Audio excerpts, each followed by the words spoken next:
This is our Japanese 2 October 2018, day 9, the FUJISAN Lakes district. If you have a look, you'll see on the map where we were on particular 9. The day before we travelled by bus from Lake Iyashi to Fujisan. It's about an hour, I think. And the bus, like everything in Japan, is quite comfortable and clean. Passed a few lakes and other sites.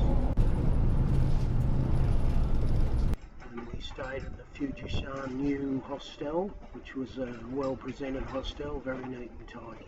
It might look like a dog box, but it was a very neat and tidy hostel. And this was the main reception area. Lots of colour in this place. And this was an example of one of the rooms, well organised. We got the train from Fujisan station to Kawaguchiko, and if you pause this you'll be able to see the loop buses marked in their colours. This train was decorated appropriately past the Fuji amusement park, and obviously designed to attract the children. Thomas the Tank Engine. We took some photos of the seats and all the characters, and there were only a few Japanese with face masks and nowhere near the COVID period. And then there's Thomas the Tank Engine opens up and you walk out of the train. Then we got the green Sato loop bus, and it runs along the southern shore of Lake Kawaguchiko. If you pause this, you'll get a better idea. Lovely, clean buses. Enjoyed the ride, quite safe. We left the bus and went and had a look at the ice cave. If you pause this, you'll be able to see how you get in and what it's like in there. So we sat and waited for a little bit and noticed the hats. As you entered, you had to get a hat to suit your size of your head.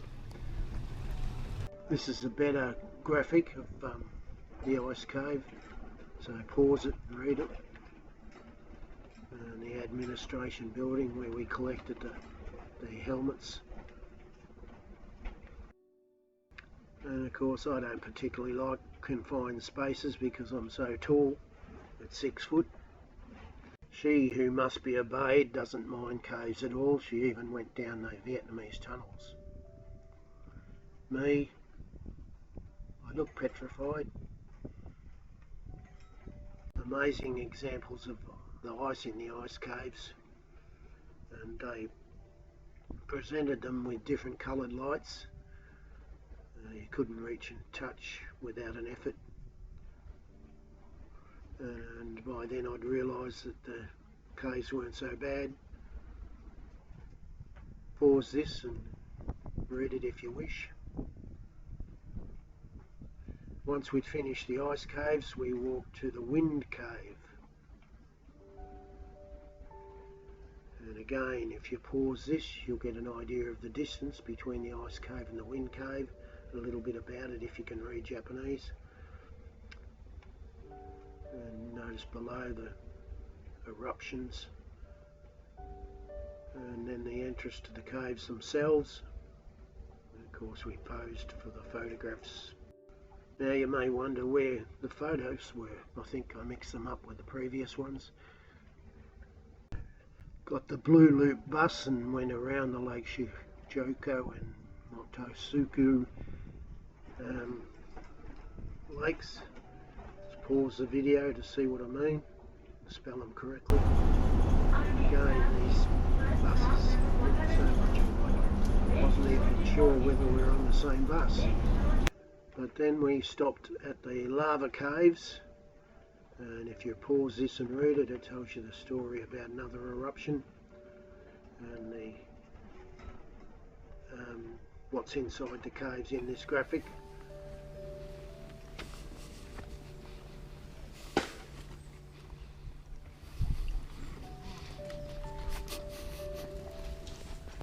Then we walked down a steep incline to the caves themselves. There's a view back up with me walking, and Linda posing for a photograph. And I get tired of photographs, so I just didn't bother stopping when she asked me for one.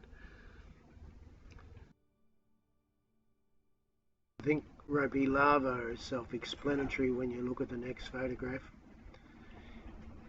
It reminds me of the Stig and in Jordan near the treasury where the water flows along the rope area.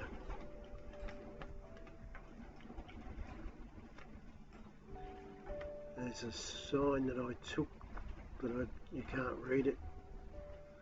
And inside the cave were some specimens of trees and other things, just in case there's a nuclear war and the world is devastated. So they've got samples of all their seeds. I think there's a lot of countries that do this in ice caves. These were not the only example.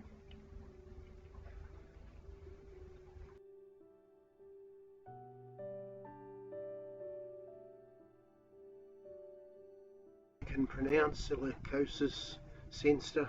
It's basically a crustation of rock that forms around hot springs or lava flow hot springs, and it's not very interesting in appearance, but I suppose it's still got a name. And then when it was time to exit and head for the next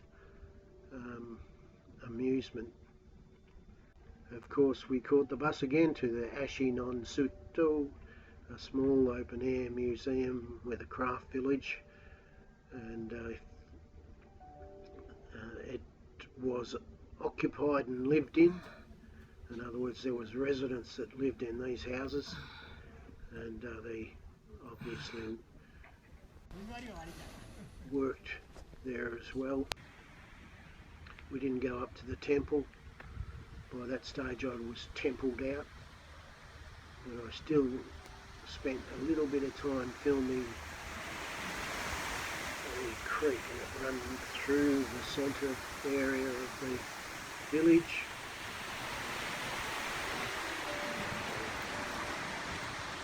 These grass thatch roofs are unique in this area. I think they did a lot of self-sustained living. There was a huge amount of farmed area, and it looked well planned. These houses were really, really lovely. We tried to avoid the group tours, but they still got in the road. How dare they get in the road? Along these streets were different shops and gift shops and food outlets, but in the back there were some lovely little home styles. So then we caught the red Kawaguchiko loop bus. Not sure whether we caught the same bus or not, but most of them are pretty much identical. You can see the Ropeway cable car sliced into the mountain in the middle of the screen, and the views of the lake were absolutely wonderful, very peaceful. This was taken from a bus stop, and there were a lake tour, but we'd had enough of lake tours, so we didn't catch. And this was a temple near the bus stop before we walked to the Lake Kawaguchiko Ropeway. We seemed to have caught a large group of tourists. We had to wait for a little bit. Kawaguchiko Station, 856 meters above sea level, and we'll make our way up to Fuji Station, located 1007.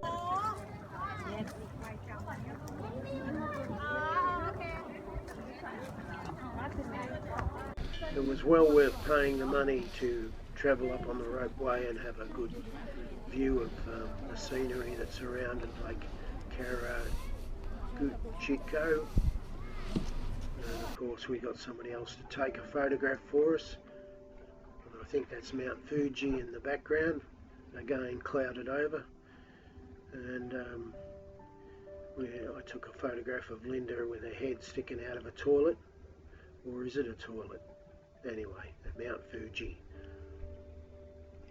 Then we headed back down to the cable car, and I took this photograph, both video of a cable car coming up the mountain, and it stopped and we were in a line, so we had to wait our turn, and then we travelled back down.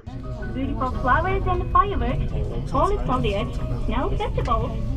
These fabulous events are... By that stage I was fairly tired, but we got the red loop bus and continued around the Lake Saraka and had a bit of a look. Once you've looked at one lake, you can't figure out whether you're actually at the same lake or another lake. They were still beautiful views. And we got the loop bus back to the hostel. And again, you couldn't really tell the difference between one loop bus and the next. So the video was produced by myself, and it's the end of another exciting video of Japan Tour Day 9, FUJISAN 5 Lakes area.